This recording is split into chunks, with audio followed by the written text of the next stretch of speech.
Hello नमस्कार दोस्तों, मेरा नाम संदीप। आपका स्वागत है आपके अपने यूट्यूब चैनल लर्नर एम्बेसी में। आज मैं आपके लिए 10th क्लास के चैप्टर नंबर 13 लेके आया हूँ, पृष्ठीय क्षेत्रफल और आयतन। तो हमारी एक्सरसाइज है 13.1। तो इसमें हम इसको करते हैं। तो इसको कहा गया है कि जब तक अन्यथा ना कहा जाए पाए का मान 22/7 ही रखना है। ठीक है दोस्तों, हमको ये क्वेश्चन करने से पहले हमको कुछ फॉर्मूले याद होने चाहिए। ये फॉर्मूले ये हैं, जैसे घन का, घनाभ, बेलन, खोखले बेलन का, शंकु का, गोले का और अर्धगोले का। ये सभी फॉर्मूले हमको अच्छे से याद होने चाहिए।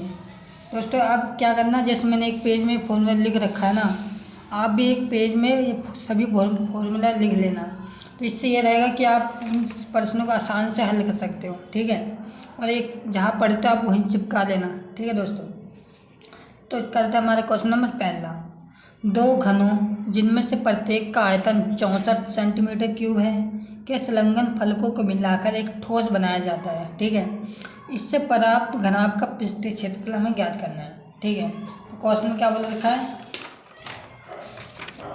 दो घन दे रखा है ना।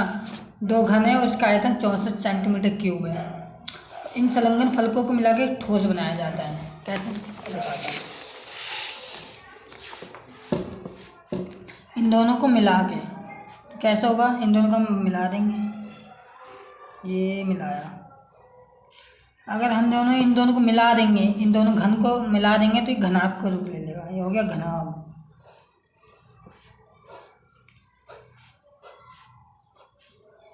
ये हो गया घनाभ। ठीक है दोस्तों, अब क्या दे रखा क्वेश्चन में, क्वेश्चन में घन का आयतन दे रखा है 64 सेंटीमीटर क्यूब। लिख देंगे घन का आयतन 64 सेंटीमीटर क्यूब। कितना, 64 सेंटीमीटर क्यूब दे रखा है। घन का आयतन का फॉर्मूला क्या होता है दोस्तों, जानते ही आप। घन के आयतन का फॉर्मूला होता है ए का क्यूब बराबर में 64 सेंटीमीटर क्यूब। क्या करेंगे हम इसको, अब ए का क्यूब ये ब्रैकेट में कर देंगे का क्यूब बराबर में 64 किसका क्यूब होता है, 64 जो 4 का क्यूब होता है। तो इसको ब्रैकेट यूँ कर देंगे। अब स्क्वायर क्यूब से क्यूब गया तो ए बराबर कितना आ गया, 4।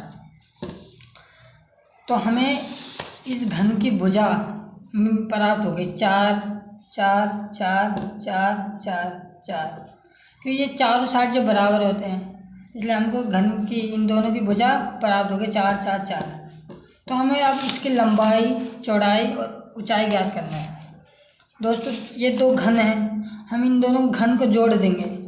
इन दोनों को घन को जोड़ दिए, दोनों जोड़ दिए, इधर से इधर जुड़ गया। तो इसमें क्या बदलाव आया है, बस एक बदलाव आया है कि लंबाई जो इसकी बढ़ गई है। बस इन दोनों को जोड़ देंगे कि लंबाई बढ़ेगी, बस ना ऊंचाई बढ़ेगी ना ही चौड़ाई बढ़ेगी। ना ऊंचाई बदलेगी ना वो चौड़ाई, बस की लंबाई बढ़ेगी।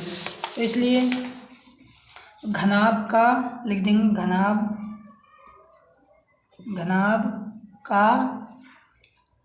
घनाभ की लंबाई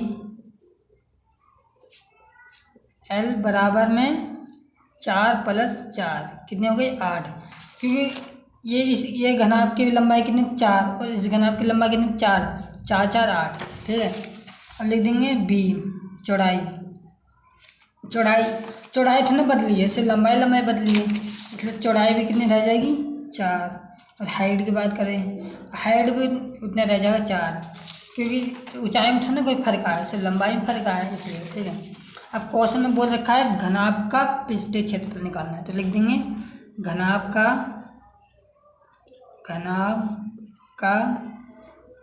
पृष्ठीय क्षेत्रफल, घनाभ का कुल क्षेत्रफल। घनाभ का कुल क्षेत्रफल कितना होता है 2 ब्रैकेट LB प्लस में BH प्लस में HL। दोस्तों आप कहोगे कि क्वेश्चन में घनाभ का पृष्ठीय क्षेत्रफल निकालना है और मैंने कुल लिखा है, ऐसा क्यों? क्योंकि क्वेश्चन में अगर बोला होता घनाभ का वक्र पृष्ठीय क्षेत्रफल निकालें तो इसका वक्र निकालते हैं। अगर क्वेश्चन में बोला होता आयतन निकालना तो आयतन निकालना है। अगर क्वेश्चन में ऐसा कुछ ना दिया हो, कुछ भी ना बोला हो तो हमें हमेशा कुल ही क्षेत्रफल निकालना हो। ठीक है दोस्तों, हमेशा ध्यान रखना। तो अब कर देंगे। तो L कितना है 8 गुणा में 4, B 4, B कितना है 4 और H कितना है 4 प्लस में H कितना है 4, 8 कितना है और L कितना है 8, 8 चौक 32 प्लस में 8 चौक 16, 4 चौक 16 और 8 चौक 32, 32 32 64, 64 में 16 गया 80, तो 8 दूनी 16 160 सेंटीमीटर स्क्वायर में आंसर हो गया। ठीक है दोस्तों, इतना आसान क्वेश्चन है। ठीक है, हमारा दूसरा क्वेश्चन है, कोई बर्तन एक खोखले अर्धगोले के आकार का है जिसके ऊपर एक खोखला बेलन अध्यारोपित है। अर्धगोले का व्यास 14 सेंटीमीटर है और इस बर्तन की कुल ऊंचाई 13 सेंटीमीटर है। तो इस बर्तन का आंतरिक पृष्ठीय क्षेत्रफल हमें ज्ञात करना है। ठीक है, तो करते हैं।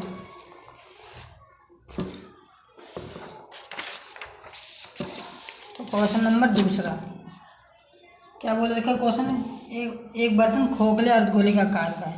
तो एक बर्तन है खोखले अर्धगोले के आकार का है जिसके ऊपर एक खोखला बेलन अध्यारोपित है, मतलब एक खोखला बेलन अध्यारोपित है। ठीक है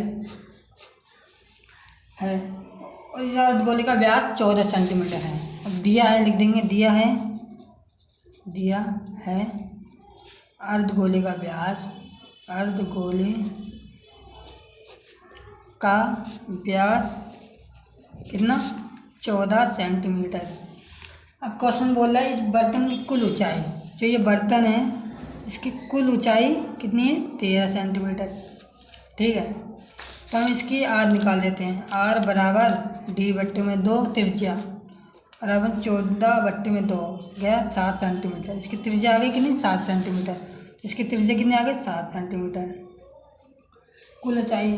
तो हमको क्या करना होगा, बेलन की ऊंचाई निकालनी होगी। बेलन की ऊंचाई, बेलन की ऊंचाई कैसे निकलेगी? बेलन की ऊंचाई 13 - 7 कैसे? क्या इस बर्तन की कुल ऊंचाई कितनी है 13 सेंटीमीटर। ठीक है, तो कुल ऊंचाई हमें सिर्फ बेलन की ऊंचाई निकालनी है। तो हम त्रिज्या में से 13 में से -7 कर देंगे, घटा देंगे, तो आगे हमारे इसकी बेलन की ऊंचाई कितनी 13 में 7 गया 6।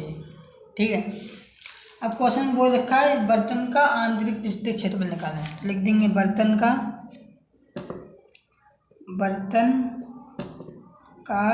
आंतरिक पृष्ठीय क्षेत्रफल